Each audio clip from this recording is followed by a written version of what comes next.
بسم اللہ الرحمن الرحیم۔ السلام علیکم ورحمۃ اللہ وبرکاتہ۔ عزیز طلبہ، امید ہے آپ سب خیریت سے ہوں گے۔ آج ہم اسلامیات کا باب صوم یعنی اسوہ حسنہ اس کا سبق نمبر 7 پڑھنے جا رہے ہیں، جس کا عنوان ہے عدل و احسان۔ ٹھیک ہے، عدل و احسان، عدل کسے کہتے ہیں اور احسان کسے کہتے ہیں، اس کے بارے میں ہم آج پڑھیں گے۔ تو آئیے شروع کرتے ہیں۔ سب سے پہلے ہم پڑھیں گے عدل کے بارے میں، اور ہماری ہیڈنگ ہے عدل کا مفہوم۔ عدل کا مفہوم کیا ہے، عدل کسے کہتے ہیں؟ ٹھیک ہے، تو آئیے شروع کرتے ہیں۔ عربی زبان میں عدل اسے کہتے ہیں کہ کسی بوجھ کو دو برابر حصوں میں اس طرح بانٹ دیا جائے کہ ان دونوں میں ذرہ بھی کمی بیشی نہ ہو۔ ٹھیک ہے بیٹا، یہ لغوی معنی ہے۔ ٹھیک ہے، عدل کے، عدل کسے کہتے ہیں؟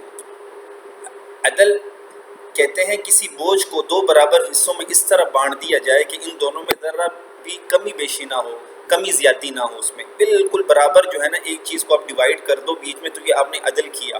ٹھیک ہے، یہ عدل کی لغوی معنی ہے۔ آگے دیکھیے، عدل سے مراد یہ ہے کہ جو شخص کسی کے ساتھ برائی کرے اس کے ساتھ اتنی ہی برائی کی جائے۔ ٹھیک ہے نا، برابر سرابر لے کر چلا جائے، جس نے جتنی برائی کی ہے اس کے ساتھ اتنی ہی برائی کی جائے، اس سے زیادہ برائی نہ کی جائے۔ اگر اس سے زیادہ برائی کی گئی تو یہ ظلم ہو جائے گا۔ یہ اس کی ایک صورت ہو گئی۔ آگے ایک اور صورت بتاتے ہیں۔ اسی طرح ہر کام مناسب وقت پر کرنا بھی عدل کی ایک صورت ہے۔ جو بھی کام آپ نے کرنا ہے اس کو مناسب وقت پر کرنا، جو اس کا موزوں وقت ہے، مناسب وقت ہے، اس وقت پر جب آپ کام کریں گے تو ہم کہیں گے آپ نے عدل کیا۔ ٹھیک ہے، اور اسی طرح ایک اور صورت، تیسری صورت اس کی کیا ہے عدل کی؟ اور ہر چیز کو موزوں مقام پر یعنی مناسب مقام پر رکھنا بھی عدل کہلاتا ہے۔ ٹھیک ہے، یہ بھی عدل کہلاتا ہے۔ مثلا میں آپ کو مثال دیتا ہوں کہ ٹوپی ہے، ٹھیک ہے، ابھی ہم سر پہ رکھتے ہیں، تو اگر آپ ٹوپی سر پر رکھو تو ہم کہیں گے آپ نے عدل کیا۔ لیکن اگر آپ ٹوپی سر پر نہ رکھو بلکہ کسی اور جگہ پر رکھو، جسم کی کسی اور جگہ پر رکھو، گھٹنے پر رکھ دو، کسی اور جگہ پہ رکھ دو، پیر پر آپ رکھ دو، تو ہم کہیں گے آپ نے ظلم کیا۔ ٹھیک ہے، ہر چیز کو موزوں مقام پر رکھنا، مناسب مقام پر رکھنا بھی عدل کہلاتا ہے۔ صحیح ہے نا؟ تو عدل کی ہم نے کتنی صورتیں پڑھی؟ 3 صورتیں پڑھی۔ پہلی صورت تو یہ ہے کہ جس نے جتنی برائی کی ہے اس کے ساتھ اتنی ہی برائی کی جائے، یہ بھی عدل کی ایک صورت ہے۔ دوسری صورت یہ ہے کہ ہر کام مناسب وقت پر کرنا، یہ بھی ایک عدل کی صورت ہے۔ ٹھیک ہے، اور تیسری صورت عدل کی یہ ہے کہ جو بھی چیز، کوئی بھی چیز، اس کو مناسب جگہ پر رکھنا، یہ بھی عدل کی ایک صورت ہے۔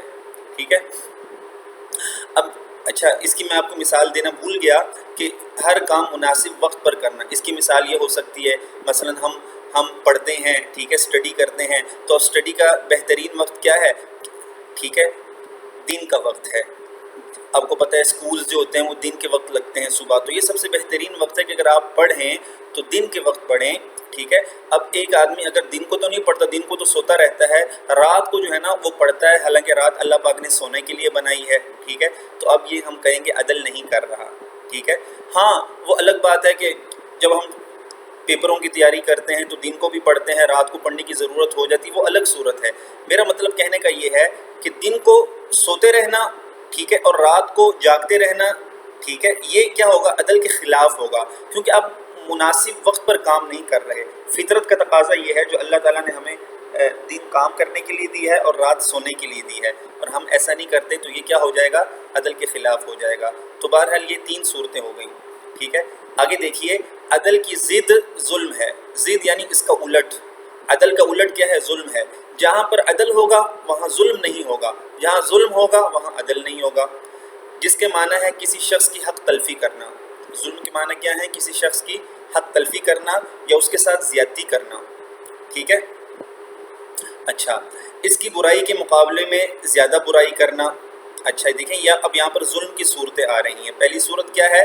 کسی شخص کی حق تلفی کرنا، آپ نے کسی کا حق مارا، کسی کا حق تلف کیا، یہ بھی ظلم ہے، یا اس کے ساتھ آپ نے زیادتی کی۔